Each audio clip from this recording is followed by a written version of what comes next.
Claudio Abbado conducted this recording of Brahms's tragic overture with the Berlin Philharmonic Orchestra just several days before it was announced that the orchestra had elected him their new principal conductor, following the death of Herbert von Karajan. In fact, after a very long period, Karajan and the orchestra had parted ways. The Berlin Philharmonic has always been a self-managed orchestra, and after there had been a succession of tensions, Karajan's 34-year reign of immense power had ended with his acrimonious resignation in April 1989. His successor would have to be one of the very most highly sought-after conductors in the world. To follow Karajan was a huge challenge, and the post of the Berlin Philharmonic's principal conductor was probably the very most coveted of all conductors' positions. Abbado felt honoured to receive the invitation, and especially as he deeply respected the orchestra's great and legendary tradition, very particularly in German and Austrian music. He was profoundly familiar with the warmth and expressiveness of the sound that they'd been so famous for going right back through the 20th century. And one of his greatest achievements was his ability to produce performances that mingled that homogeneous and indeed Germanic sound with the sounds and indeed styles of many other countries when appropriate. It's very striking how here in Brahms, yes, of course a German composer, Abbado, I think very appropriately, combined expressive warmth and homogeneity with a fiery and incisive attack and clarity that in some ways reminds me of the great Arturo Toscanini in this very music. I can see some heads shaking. Yes, but like Toscanini, this is Italianate, not Germanic in character. And I agree with that, but the music is nevertheless a tragic overture, so why not? The point, though, surely is how dramatically different the Berlin Philharmonic was sounding in Abbado's hands compared with how it sounded in this music in Karajan's hands. Two very great conductors with tremendous powers of communication in wholly different ways. Karajan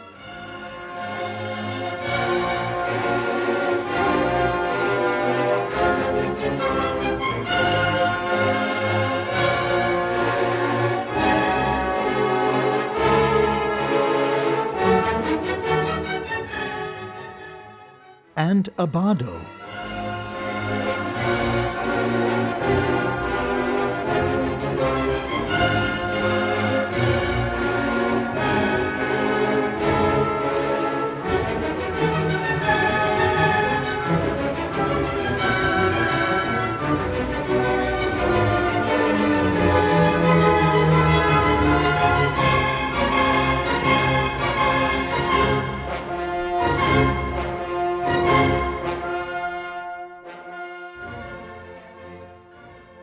And bringing new sounds and styles to the Berlin Philharmonic Orchestra was only one facet of Claudio Abbado's extremely successful time in Berlin, where he remained until 2002. The choice of music he programmed expanded radically, as he told me when I interviewed him back in 1990. That was just a year after he'd begun his new appointment. You know, it's a very democratic orchestra that I like very much. They asked to play more French music, more modern music. They wanted, really. That's good. So you will be doing some Nono and some Berio?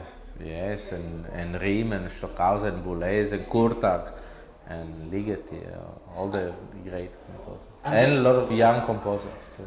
And this will be the first time they have ever played this music, so it will be new. Yeah, for example, when I conduct my first concert after they offered me the position of music director, I conducted a new piece for Berlin of Wolfgang Riem, and they liked it very much.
This is the second movement of Stille by György Kurtág, and it was premiered by the Berlin Philharmonic Orchestra and Claudio Abbado in December 1994.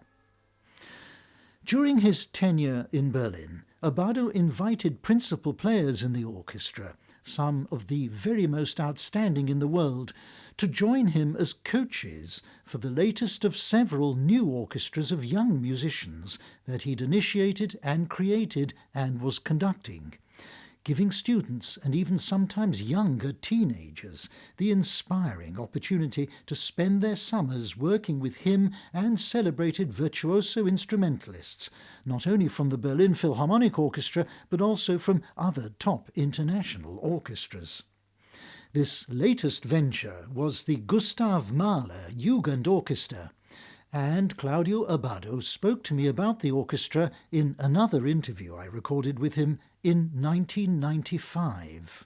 When I hear the sound of this orchestra, apart Berlin or Vienna Philharmonic, of course, the greatest orchestra, but after that, this orchestra sounds better than many professional orchestras.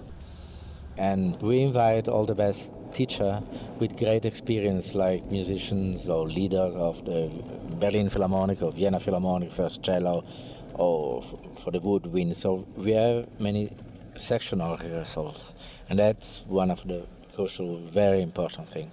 So they got all this tradition from one school, and there are always the rapport with musicians with great technique. They play and they look a lot because they are very well prepared. You know, they receive the music months and months before. So what is fantastic to see is the enthusiasm, the real big love for music.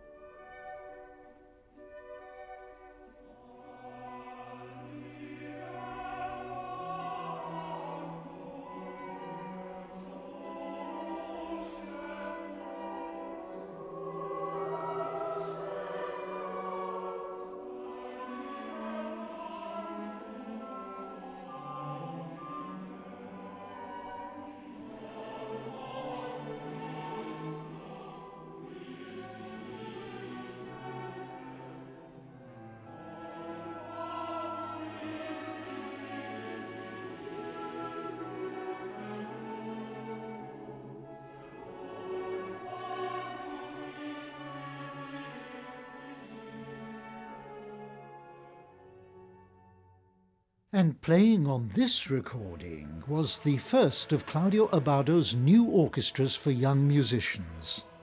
Playing here is the European Community Youth Orchestra, performing with 4 choruses in the Christe Rex Gloriae from Berlioz's Te Deum. The orchestra is now called the European Union Youth Orchestra.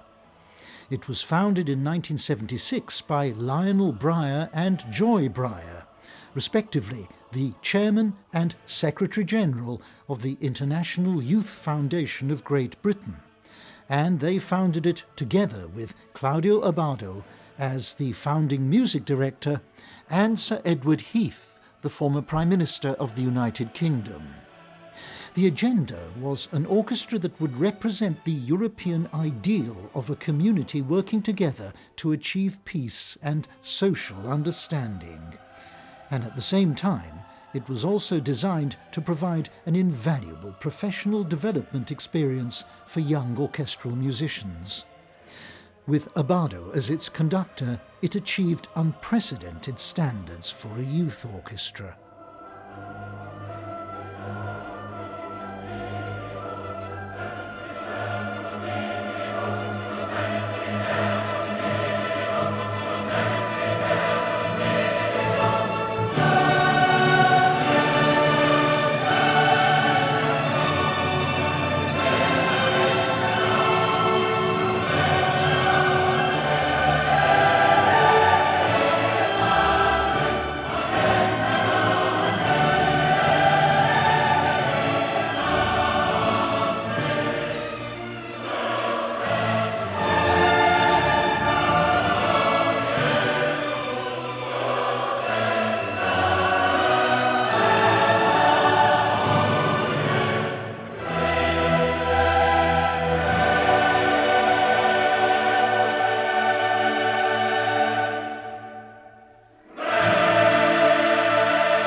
Claudio Abbado conducting massive forces in Berlioz's Te Deum. No compromises on the enormous numbers of players and singers that Berlioz wanted. And to this day, this music does not always receive those numbers in performance. Compromise was not a word in Maestro Abbado's artistic vocabulary. In his quiet, shy and gentle way, he was doggedly insistent on the perfection that he sought from all those that he conducted, and entirely and only in the service of the letter of the composer's scores that he was performing. His contribution to music, in both orchestral and operatic repertoire, was vital not only in its acclaimed quality, but also in its imaginative programming. While he was the London Symphony Orchestra's principal conductor, he conceived a new kind of music festival that at the time was so radical that the Barbican Centre, where the orchestra was resident, thought it out of the question. But he persisted.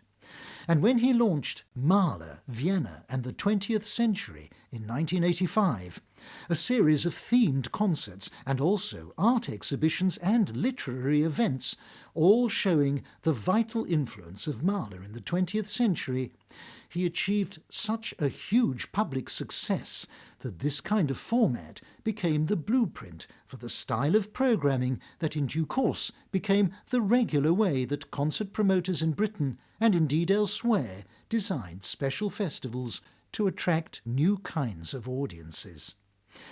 It was one of many crucial contributions that Claudio Abbado gave to the London Symphony Orchestra's life. The orchestra enjoyed a golden artistic era in its history with him. He did have his critics in London and also elsewhere. There were people who did sometimes say that they found his performances could be bland. Now, I should not give opinions here, but I will just ask now to be tolerated if I say that I feel that the word bland was an inappropriate and inaccurate description. Claudio Abbado was a classical conductor, an artist of the greatest refinement and sensitivity, and he was upset by excess of any kind. And so sometimes he was, shall we say, more detached in his interpretations than some people cared for. But I hope that these podcasts commemorating his life and career have illustrated the level of inspiration, magic, and thrilling power that he achieved through attaining such impeccable technical standards of ensemble and balance in the pursuit of his deeply demanding artistic ideals. And I hope that they have also revealed the totally selfless way that Claudio Abbado devoted himself to the music that he loved so deeply, and the artists that he conducted so devotedly. I can bear out from personal experience how graciously generous and deeply feeling he was as a man. We'll end this series, Claudio Abbado, a memoir, with assessments of the maestro's lasting value and overall legacy from two of the contributors that we've heard in these features. The former concertmaster of the London Symphony Orchestra, Michael Davis, and the baritone, Thomas Hampson. And our final music is the close of the very last concert that Claudio Abbado conducted, at the helm of the last of his newly created orchestras, the reconstituted Lucerne Festival Orchestra, with each musician hand-picked personally by him.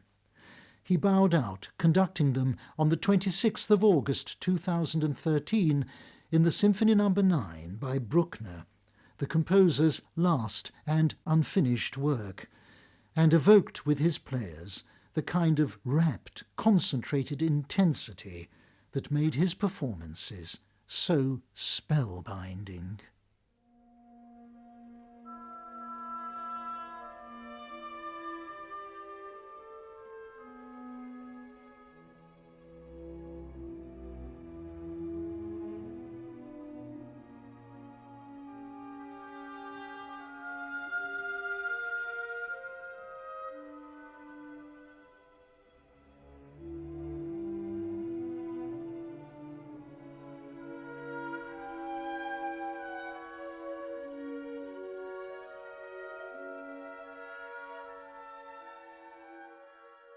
I absolutely know that scores that he had performed many times were restudied again and again and again, reflected upon, and that our performances grew over a period of years.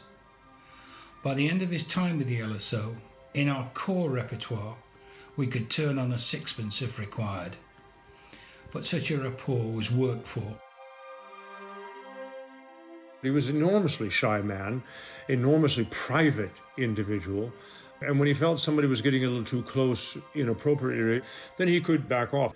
But in his last years, when I would go to his concerts, he would greet me and bring me right into the room and we'd have a conversation about the band. What are you doing here? And I said, well, what do you think I'm doing here, Claudio? I'm learning. I'm listening and learning. And he loved that. And when he got very, very sick, everybody was writing him letters, but he remembered who wrote him. When he would see them, he said, I hadn't seen him, it was like 6 months after he was diagnosed, and I saw him again. He says, oh, thank you so much for writing the note. It was not a good time. So despite his shyness, there was this deep humanity that abided in him. He was such a formidable presence and did so many things and was loved by so many and was powerful in the industry. But on the other hand, since he's gone, he almost feels like he's been gone longer than he has been. I think we'll be assessing Abbado for quite some time. English did not flow easily from Abbado. He was by nature a reticent and cerebral person. But when those qualities were combined with his ability to perform, the magic was created. It was a privilege to work with him, to learn from him. Finally, someone who deserved to be addressed as maestro.